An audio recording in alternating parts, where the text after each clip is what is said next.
Senhoras e senhores, Haroldo Dutra Dias.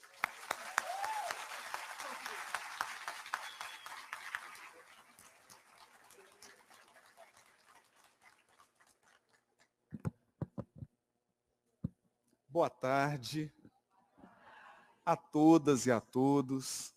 Eu queria, inicialmente, agradecer à Rede Amigo Espírita pelo convite, pela oportunidade de regressarmos aos eventos presenciais. Depois de tanto tempo experimentando as agruras da pandemia, podemos voltar aos eventos presenciais, abraçar as pessoas, conversar, rever os amigos, né? Eu falo que eu converso todo dia com o Saulo, meu amigo agora encontro presencialmente e raramente, né? Mas todos os expositores aqui presentes, amigos queridos, e para a gente é uma honra, porque em um evento há muito mais do que ideias circulando. Há também energias, assistência da espiritualidade, reforço de propósitos, de ideais. A encarnação é desafiadora. Ao longo do caminho, somos tomados muitas vezes de desânimo, experimentamos o peso das provas, das expiações, e esses são os momentos que reabastecemos nossas energias, repactuamos nossas promessas, feitas aos amigos espirituais que avalizaram a nossa encarnação, e temos a oportunidade de arejar ideias, de ouvir, de conversar, de trocar experiências. O tema que me foi proposto para a reflexão desse momento da tarde é um tema perigoso. Conhece-te a ti mesmo. E por que é um tema perigoso? Porque a maioria de nós acredita que já sabe. Hoje eu tenho mais medo daquilo que a gente acredita que sabe do que daquilo que a gente ignora. E não há como falar em autoconhecimento sem nos referirmos a um dos ministros do Cristo, segundo Chico, Sócrates. Há pouco conversava com Alexandre Moreira e nós trocávamos uma impressão sobre esse tema e sobre a personagem Sócrates, essa grande figura da evolução planetária, que Kardec diz expressamente ser um dos precursores da ideia espírita, e há uma frase atribuída a Sócrates, que ela é muito bonita, mas ela não é verdadeira. Sócrates nunca disse, só sei que nada sei. Isso nunca saiu da boca de Sócrates. O que Sócrates disse é uma ponte para iniciarmos o estudo desse tema, autoconhecimento. Sócrates foi condenado pelo Tribunal de Atenas, porque ele estava corrompendo a juventude com novas ideias. E porque ele estava subvertendo a ordem política. Sócrates, então, fez a sua defesa. Defesa de mentirinha. Porque, independente do que ele dissesse, a sentença não seria alterada. No entanto, a defesa de Sócrates fica registrada para a posteridade. E na sua defesa, eu vou tentar resumir o máximo possível, ele diz basicamente o seguinte: que certa vez ele procurou o oráculo de Delfos. E quando ele entrou no oráculo de Delfos, que era um grande local de manifestação espiritual, institucionalizado, famoso na Grécia, quando ele entra no oráculo de Delfos, uma das pitonisas diz assim: eis aí o homem mais sábio do mundo. E Sócrates se incomodou com isso. E ali ele estava numa situação difícil. De um lado, a credibilidade do oráculo de Delfos. De outro lado, o senso crítico de Sócrates. E ao longo da sua vida, ele vai dedicar muito tempo em reunir provas de que o oráculo estava errado. Ele não era o homem mais sábio do mundo. O que é curioso. Porque hoje, se você entrasse no oráculo de Delfos e o oráculo dissesse que você é a mulher ou o homem mais sábio do mundo, 2 segundos depois, virava história. Ia para o feed. Então, na defesa, Sócrates conta essa história. E ele diz o método que ele utilizou para verificar isso. Isso é autoconhecimento. Ele conta, então, que procurou um político. Aquela pessoa especializada em vida pública, políticas públicas, gestão pública. E ele percebeu que era um grande político. No entanto, ele tinha um pequeno problema. O político acreditava que era bom também em arte, artesanato, filosofia, música. Sócrates procurou o artesão, um grande artesão. Mas o artesão tinha um pequeno problema. Ele acreditava que era também excelente em política, filosofia, música, todas as áreas.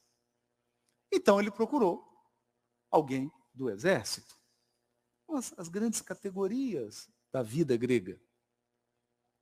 E era um grande estrategista, um grande dirigente, mas ele tinha um pequeno problema. Ele acreditava que era um bom político, um bom filósofo. Então, Sócrates diz exatamente isso. Ele diz assim: ao final desse processo, eu concluí que, de fato, sou o homem mais sábio da Grécia. Por quê?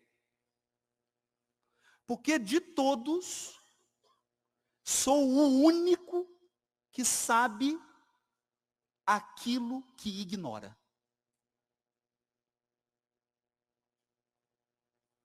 Perceberam? Ele não disse que não sabia nada. Jamais Sócrates faria isso. Porque isso negaria o método maiêutico.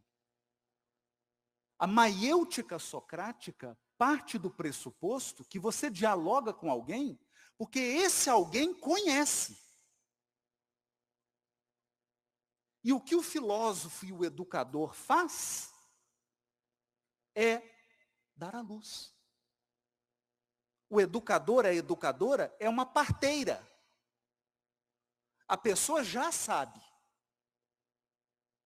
O que você auxilia é que a pessoa organize o seu conhecimento, o seu saber. Então, Sócrates jamais diria que não sabe nada. Pelo contrário. Ele estimulava isso nas pessoas. Há uma cena, por exemplo, na República, em que ele faz com que um agricultor deduza o teorema de Pitágoras.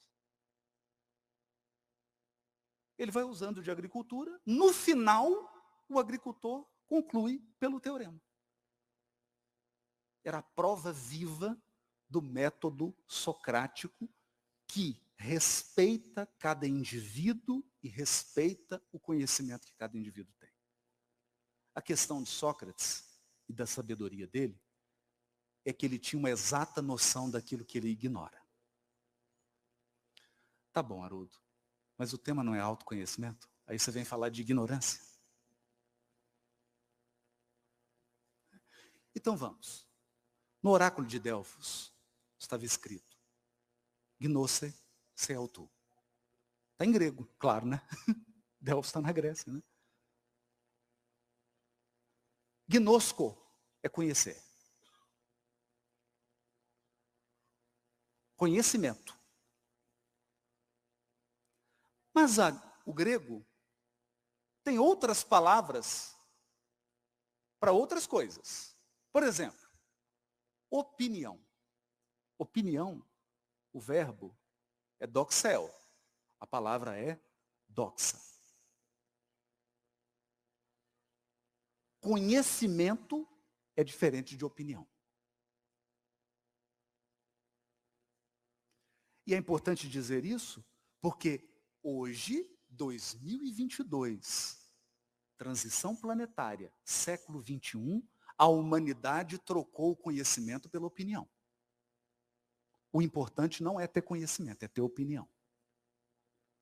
Por isso que todo mundo tem opinião sobre tudo. Todo mundo tem opinião sobre tudo. Eu me lembro do estágio que fazia em Direito, e um professor pediu para, durante o estágio, fazer um procedimento jurídico, não vem aqui ao caso, e quando eu cheguei no fórum, se recusaram a receber a petição. E eu insisti, disse que aquilo era o último dia, senão eu ia tomar bomba. Eu acho que mais por piedade do que por convicção, a pessoa aceitou.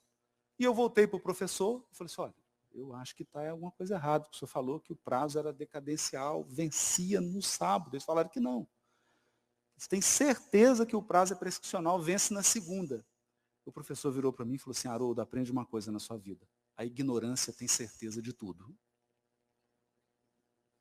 A única que duvida é a sabedoria. Então, o que está no oráculo de Delfos é conheça a si mesmo. Não é tenha uma opinião. Conhecer. Conhecer é um processo. Conhecer é uma jornada. Eu não quero desanimar ninguém, mas o conhecimento é uma jornada que não tem fim. Porque se ela tiver fim, nós temos que mudar a primeira questão do Livro dos Espíritos. Deus não é mais a inteligência suprema. É Ele e você. São dois. Duas inteligências supremas no universo. Deus e você. A estrada do conhecimento é infinita. O conhecimento é processo. Ele não é conteúdo. Não é só conteúdo. Ele é processo. É por isso que o nosso codificador instaurou uma nova era da fé no mundo. A era da fé raciocinada. Fé como um processo contínuo de construção e aprimoramento. Eu sempre amplio a minha fé, mas nunca tenho fé irrestrita. Perceberam? A minha fé está sempre se ampliando, ela está sempre se qualificando, ela está sempre se aprimorando, mas ela nunca é total. Ela é fé raciocinada. O que há de mais encantador na vida e obra de Kardec é como ele pensa. Isso é tão bonito porque se reflete no discurso do velório de Kardec. Kardec é lembrado no seu velório como o bom senso encarnado. O bom senso encarnado. Mas como diz Descartes, o bom senso é uma categoria ingrata, porque todo mundo acha que tem muito. Então nós precisamos sair da opinião Porque opinião é uma ideia provisória. Provisória. Outro verbo que existe no grego que não é conhecer é o verbo crino. Crinao, que é o verbo julgar. Julgar. Então, o verbo julgar, a gente já tem ideia. Falar o verbo julgar, a gente lembra de Juiz de Fora, né? Então, no julgar, alguém é acusado. Ou alguém é acionado. Porque há um litígio ou um crime. Litígio significa, você acha que é A, mas infelizmente seu vizinho acha que é B. E no processo de julgar, as partes são ouvidas, as provas são apresentadas e é dado um julgamento. Isso é julgar. Mas eu vou voltar. No oráculo de Delfos não está escrito julga a ti mesmo. Está dito conhece-te a ti mesmo. Então não é nem opinião e nem julgamento. Isso é muito importante porque, se nós entendemos essa distinção, nós saímos de dois extremos. O primeiro é aquele autoconhecimento torturado. É aquele processo do autoconhecimento que você termina ele afogado em culpa, em mágoa, em condenação. E o problema da condenação é que ela é uma rodovia, é uma via de mão dupla. Quanto mais rígido você é com você, mais rígido você é com o outro. Esse é o problema. A pessoa inflexível com o outro é inflexível com ela. E quem é inflexível consigo mesmo é inflexível com o outro. Esse é o extremo. O outro extremo é a opinião, que é uma visão superficial e fantasiosa. Fantasiosa. E talvez essa, agora que eu estou vendo o Ney e o Andrei. Saudade. A opinião, ela é superficial. Então, eu vou dar uma ideia de opinião. Tem uma letra do Caetano Veloso que diz assim, de perto, ninguém é normal. Não é? Mas aí eu lembro da palestra do Alberto Almeida. E o Alberto completa. O Caetano. Danado o Alberto, né? Ele diz assim, mais de perto ainda, todo mundo é divino. De perto ninguém é normal. Mais de perto, todo mundo é divino. Porque de perto você está tendo uma opinião. Você está enxergando o que é provisório. Você está enxergando o que está em construção. Você está enxergando o que está ainda inacabado. Nós estamos inacabados. E eu peço desculpa, porque talvez eu vou ter que voltar em coisas tão básicas. Mas nós estamos falhando no básico. Nós vivemos num mundo de expiação e provas. Mundo de expiação e provas só tem gente inacabada. Porque gente acabada é mundo celeste. Gente acabada chama espírito puro. Bem-aventurados. Eles estão moralmente acabados. Moralmente. Porque porque eles já são de uma integridade moral acima de qualquer suspeita. Embora, do ponto de vista do conhecimento, eles tenham o infinito pela frente. Porque senão eles seriam uma inteligência suprema.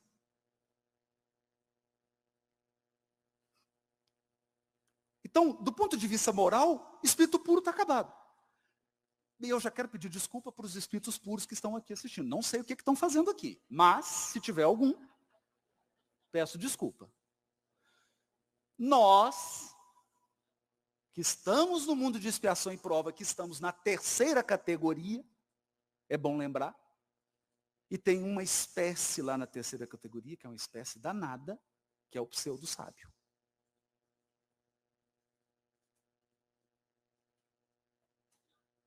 O pseudo-sábio é danado. O problema do pseudo-sábio não é mentira, é a meia-verdade. Tudo dele é meia-verdade. Metade é verdade, metade é mentira. E aí você tem que comprar o combo. O pseudo-sábio só vende combo. É combo. 30 verdades, 60 mentiras. E você compra o combo, completo. Assinatura já de 1 ano. Fidelidade. Isso é doxa. Então, conhecimento é processo. Conhecer é ler? Conhecer é ler? Não, o grego tem verbo para ler. Conhecer não é ler. Conhecer é assistir? Também não. O grego tem vários verbos para enxergar, assistir, oral, quer ver, blepo, quer observar. Tem contemplar, theomai, contemplação, que é uma visão bem mais ampla e profunda. Ele tem vários verbos. Isso não é conhecer. Conhecer é outro verbo. Então, o que é o conhecer? Tem uma dica na famosa questão de Santo Agostinho. Mas eu vou trazer um aspecto dessa questão que é pouco explorado. Então, antes disso, antes de irmos para essa questão, queria pontuar apenas um aspecto do conhecimento de si mesmo. O grande desafio do conhecimento de si mesmo não é apenas você conhecer quem você é. O mais difícil é você conhecer quem você se recusa a ser. Eu vou repetir. Tem aquilo que você é, e tem aquilo que você é, mas recusa a ser.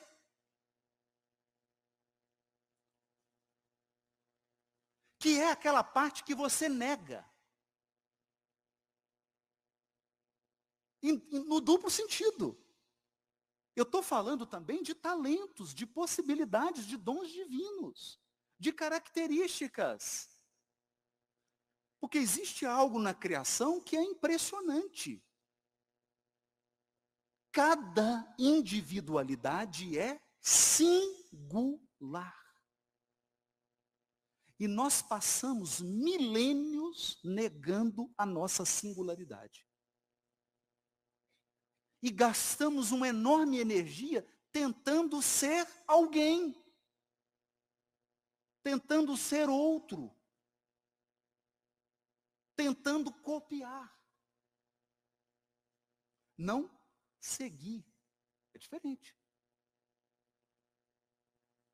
Uma coisa é você ter um preceptor. Uma coisa é você ter um modelo e guia. Porque é alguém que vai te conduzir no seu processo. Outra coisa é você ser um papagaio. Que repete. Por exemplo, minha mãe tem um papagaio. Ele já aprendeu a questão número 1 do Livro dos Espíritos. Então, que é Deus? Ele, inteligência suprema, causa primária de todas as coisas. Daqui a pouco ele está fazendo palestra.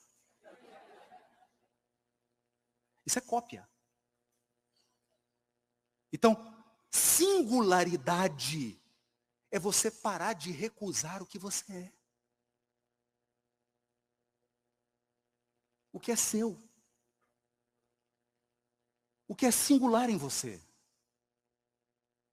Porque é a marca que Deus deixou em você. Você é único. É único. Nós compartilhamos, é lógico, de uma base, nós compartilhamos características, mas nós temos singularidades. Recusar a ser é também fechar os olhos para o que está inacabado. Fechar os olhos para aquilo que eu recalco, para aquilo que eu reprimo, para aquilo que eu não trago à luz, para aquilo que eu nego. E pior, para aquilo que eu projeto. Aquilo que eu projeto no outro. O outro se torna a minha tela.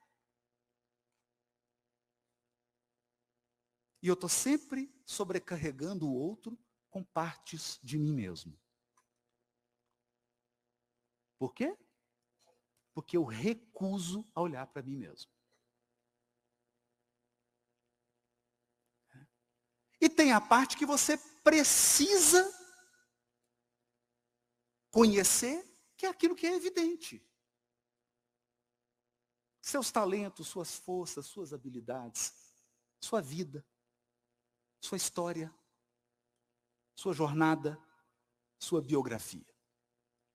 Você tem uma biografia. E da perspectiva espírita, a biografia humana é muito mais complexa. Por quê? Porque ela não é composta de uma vida apenas. E mais, as vidas são solidárias. É isso que diz Kardec. As encarnações são solidárias. O que significa?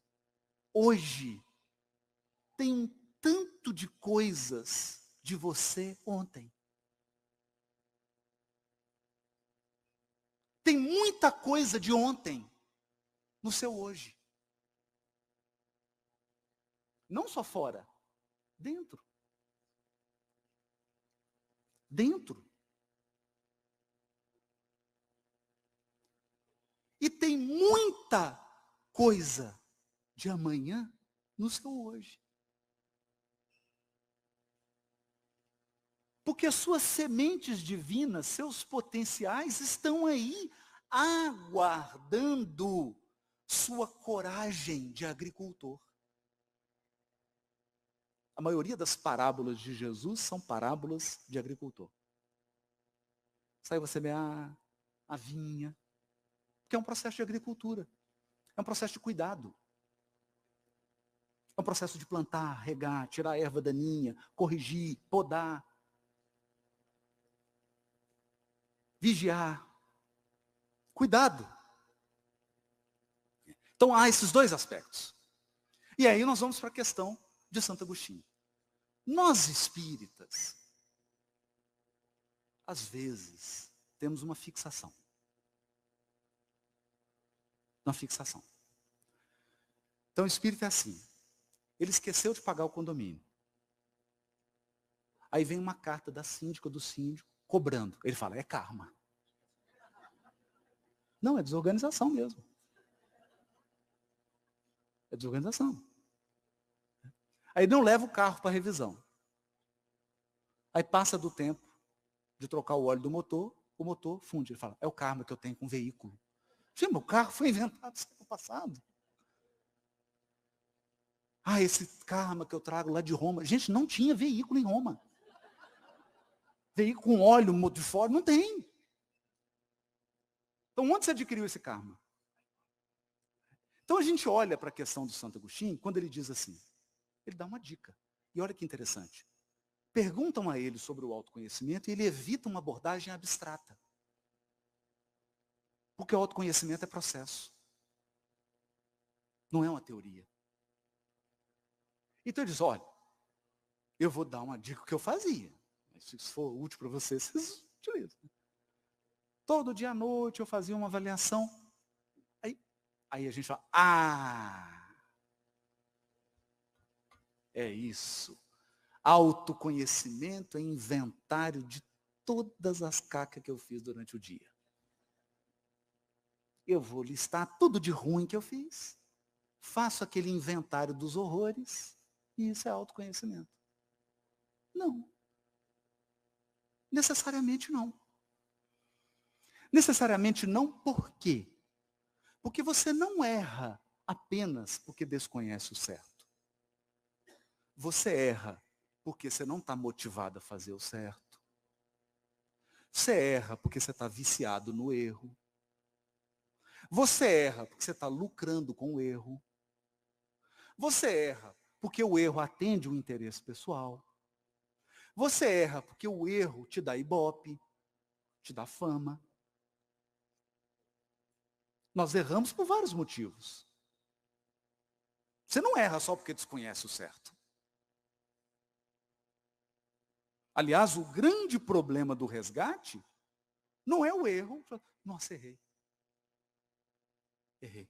Mas por que você errou? Não sei. Falaram que eu errei, mas nem sei o que é. Esse é o erro e ignorância. Isso é falta de experiência. Você está encarnado para aumentar seu patrimônio de experiência. O erro que nos deixa desconfortável, o erro que dói, é aquele erro que você falou assim, ó, vou dar um exemplo. Eu tinha um amigo, muito engraçado. E ele foi fazer uma viagem, igual essa que eu vim fazendo aqui de Belo Horizonte para Juiz de Fora de carro. E tinha um momento, assim, era uma descida, e depois uma subida e uma reta. Na hora que chegou na descida, tinha um carro, faixa contínua. Ele passou sem dó. Ultrapassou a faixa contínua. Ultrapassou uns 5 carros. A hora que ele saiu lá na frente, que entrou na reta, uma viatura da Polícia Federal. Polícia Rodoviária Federal. Ele foi parado, claro. Foi parado. Porque o pessoal já estava olhando, né? Já estava olhando a ultrapassagem, né? Estava assistindo, né? Ah, ultrapassou 2, 3, 4, 5, faixa contínua. Aí ele parou, policial. Boa tarde. Falou assim, boa tarde. Documento? Pois não. Documento do veículo? Pois não. O policial falou assim, você não viu a faixa contínua? Eu falei assim, a faixa contínua eu vi. Eu não vi, foi o senhor.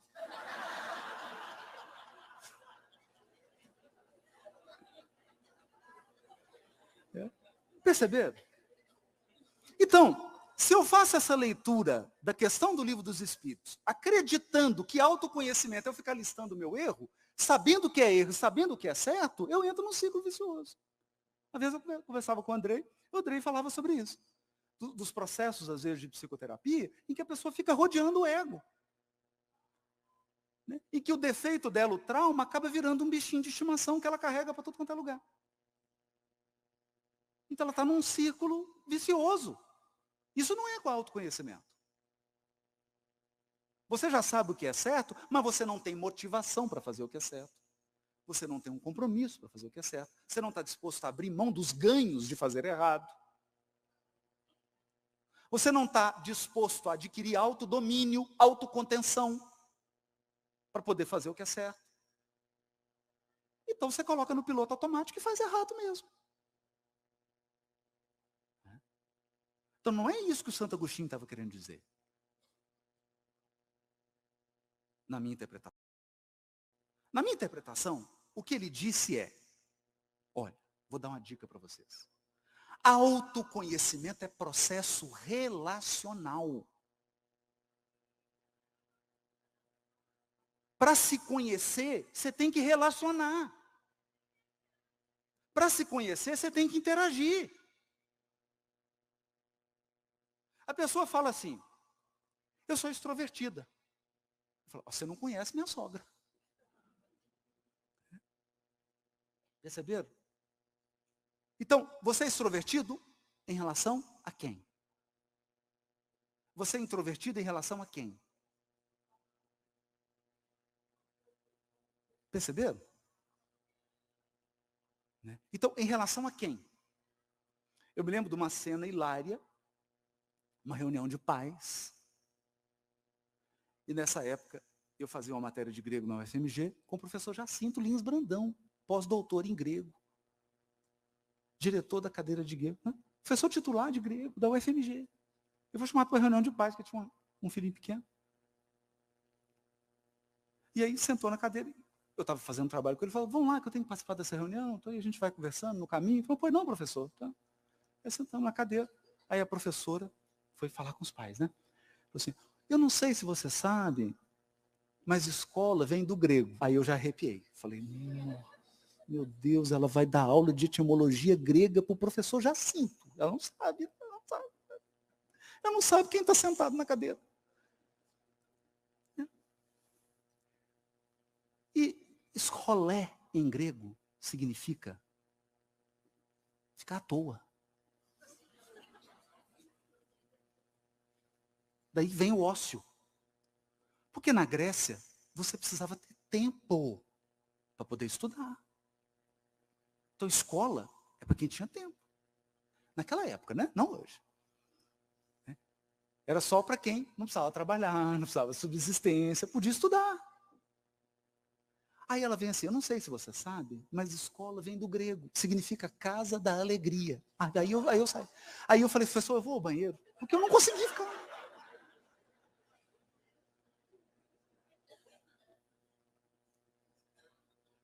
E eu fui pro banheiro e falei assim, eu juro que eu não vou falar para ela que o professor está na cadeira assistindo isso. Perceberam? Então, autoconhecimento vem da relação. O que o Santo Agostinho está querendo dizer é, observa seus relacionamentos. Observa os seus encontros e desencontros. Observa quem te cerca. Observa as suas interações. Observa como você reage. Como você age. Observa como o outro reage a você. E aí você começa a descobrir o que você é, o que você se recusa a ser. E esse processo não é um processo de julgamento. É um processo de conhecimento. E aqui eu adoro o poeta nova-iorquino Walt Whitman. Ele diz assim, be curious, not judgmental. Seja curioso, não julgador, não crítico. Seja curioso, não crítico. Toda a energia que você gasta para julgar é tempo que você perde em investigar.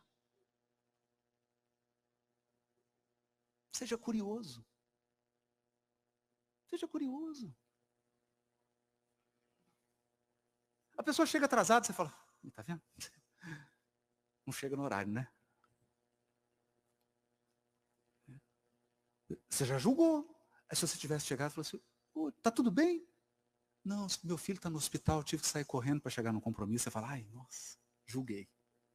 Claro. Você podia ter usado a energia para ser curioso. Para entender. Isso é conhecer. Isso é conhecer.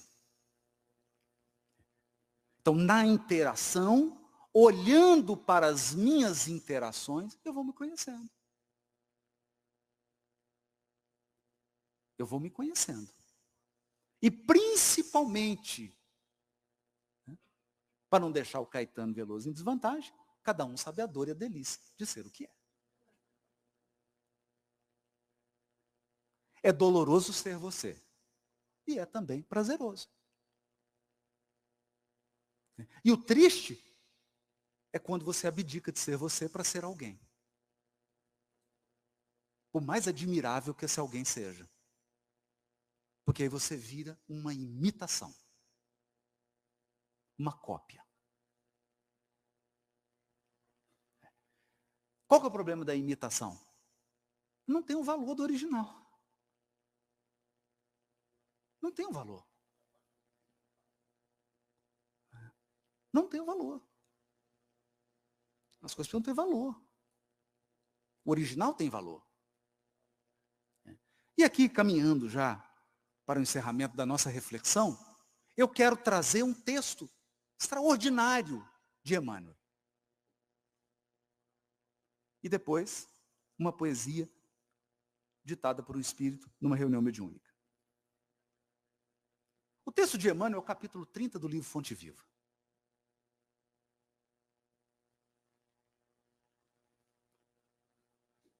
Esse capítulo, quem me apresentou, né, com todo fulgor esse capítulo, foi Sueli Caldas Schubert. Então eu queria dedicar essa citação à nossa querida Sueli, que seguramente está acompanhando. Sueli, não sei onde você está na plateia, mas obrigado por ter me apresentado esse capítulo com todas as luzes. Saudade de você, minha querida. E eu vou demorar a te encontrar, se Deus quiser. Capítulo 30 do livro Fonte Viva, Educa. Emmanuel começa assim: na semente minúscula reside o tronco benfeitor. Acabou, não precisa falar mais nada. Aliás, a palestra podia ser só isso. Ele podia voltar, embora, não precisa mais nada, falar mais nada. Percebeu por que autoconhecimento é processo? Porque você é semente, germinando, florescendo e frutificando. Você não é uma árvore ainda. A árvore frutífera são os espíritos puros. Já estão no auge da concretização das potencialidades divinas. E o Emmanuel prossegue. Porque ele vai dando vários exemplos. Não é? No bosque, nas profundezas dos bosques, das montanhas, tem a fonte de água. Não é? Você imagina que o Rio São Francisco começa numa fonte pequenina? Você não imagina. Pois é, mas o rio caudaloso começa numa fonte. E aí o Emmanuel diz assim: também o Espírito traz o gene da divindade. Estamos em Deus quanto Deus está em nós. O que Emmanuel está dizendo? O seu DNA é divino.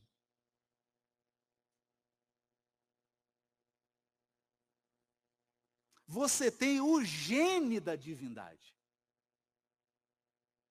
Mas tem uma coisa engraçada sobre genes. Eles podem ser ativados e desativados. Pode ser ativado ou desativado. E, na verdade, nós passamos muitos milênios desativando nossos genes divinos. E aí o que acontece conosco? A gente está sempre se arrependendo do que fez e escolheu. Sempre. Por isso você pega o livro Pensamento e Vida, os Espíritos falam isso na reunião mediúnica com a gente. Você pega o livro Pensamento e Vida, tem um capítulo sobre culpa. Por que é culpa? Porque assim, tem 20 encarnações, você está escolhendo o parceiro afetivo errado. Tem 15 encarnações que você está tomando as piores decisões. Aí depois que você fala assim, não era bem isso. Me dei mal. Não era isso que eu queria. E não raro, você volta para reparar, para refazer. Refazer. Então a gente está sempre lamentando. Sempre lamentando. Então, o Honório costumava brincar o seguinte: em Gênesis está assim: no princípio, criou Deus os céus e a terra. E a terra era sem forma e vazia. E havia um abismo E disse Deus, haja luz, e houve a luz. E foi a tarde e a manhã do primeiro dia. E viu Deus que era bom. Aí ele dizia assim, 2 lições. Primeiro, Deus só dá opinião no final. Depois que ele cria. A gente dá opinião antes, já perceberam? Mas, o que você fez? Não fiz nada, mas eu quero dar opinião. Então tem um ditado em Minas, para quem não é de Minas, que é assim, galinha que não bota, não pia. Porque opinião você dá depois que você fez. Mas ele diz assim, segunda lição, como que tem sido as nossas encarnações? Nossas encarnações têm sido assim. E viu o Haroldo que não era bom. E viveu no século XVIII como fulana. Teve filhas, viveu assim, e viu que não era bom. E veio para o século XIX. E viveu de tal forma, fez isso, fez aquilo, e viu que não era bom.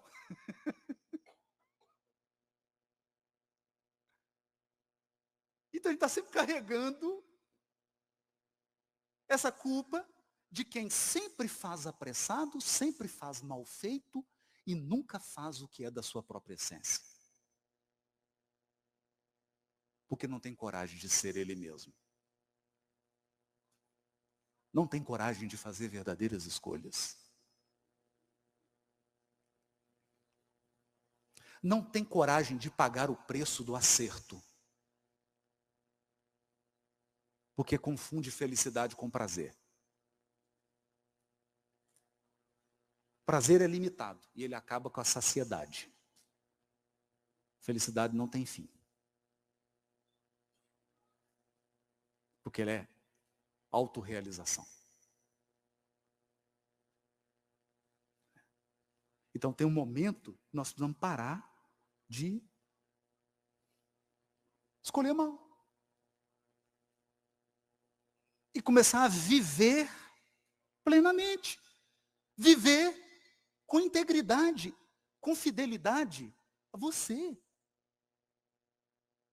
Fidelidade a você, fidelidade à sua singularidade. Agora veja, isso não lhe dá o direito de praticar o mal. Porque há muito espaço para você ser você e praticar o bem.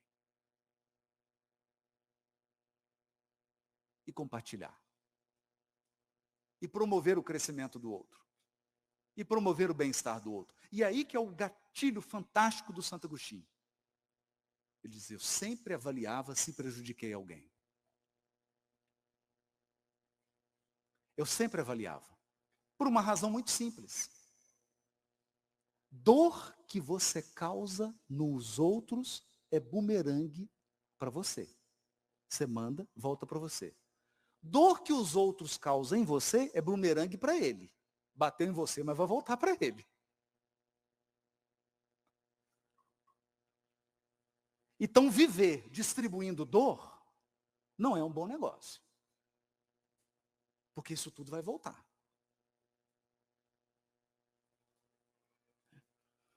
Para encerrar, um espírito amigo, querido, muito bem-humorado, numa reunião mediúnica, ele ditou essa letra de música. Uma letra de música. O Júlio não teve coragem ainda de pôr melodia. Mas também é difícil, tem que ter muita coragem para pôr melodia nessa letra. Bom, a letra da música se chama Antíteses da Vida. Ouve, amigo, essa lógica incerta dos caminhos tortuosos onde tudo se acerta.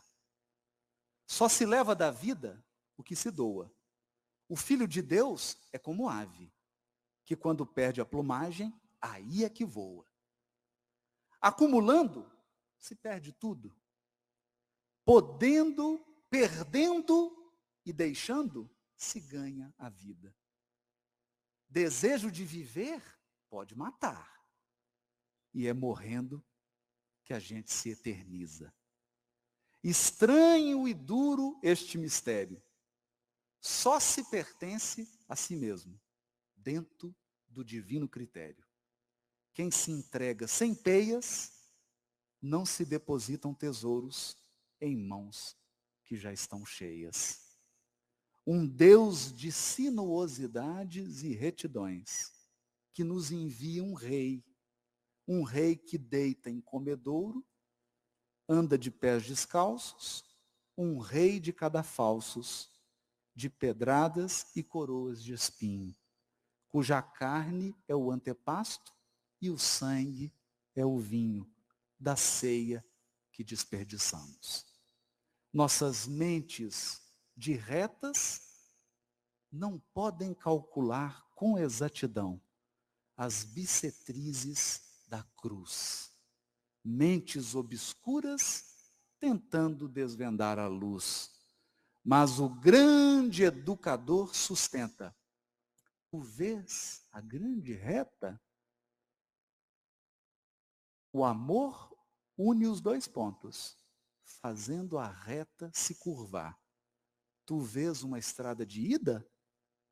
E o amor está nos reencontros, na estrada de se voltar.